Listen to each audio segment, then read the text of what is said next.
భారీ బహిరంగ సభ నిర్వహిస్తుంది.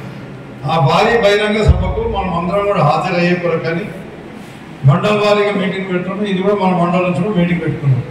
మనకి ఇచ్చిన టార్గెట్ ప్రకారం మనం 3000 మంది మనం పోవాలి. అయితే ఇక్కడ ఇష్యూ ఏంటంటే మనం అందరికీ తెలుసు, అందరూ ఒప్పుకున్న విషయం. ఇప్పుడు మేము ఇచ్చాం తెలంగాణ, మేము చేసినాం అని అంటున్నాం. అగర్సే కేసీఆర్ లేకపోతే తెలంగాణ వచ్చేది కాదు. టీఆర్ఎస్ పార్టీ ఇప్పుడు బీఆర్ఎస్గా మారింది. టీఆర్ఎస్ పార్టీ అనేది ఆవిర్భవించకపోతే తెలంగాణ రాష్ట్రం వచ్చేది కాదు. తెలంగాణ రాష్ట్రం కనుక రాకపోయింటే మనకి సంక్షేమ పథకాలు వచ్చేది కాదు, ఈ అభివృద్ధి జరిగేది కాదు. ఆ కేసీఆర్ వల్లనే మనకి ఇవన్నీ జరిగినాయి కాబట్టి, బీఆర్ఎస్ పార్టీ వల్లనే ఇవన్నీ జరిగినాయి కాబట్టి ఈ బహిరంగ సభ 24 సంవత్సరాలు పూర్తి చేసుకొని 25వ సంవత్సరంలో అడుగు పెడుతున్నాం. కాబట్టి మనం అందరం కూడా సిన్సియర్గా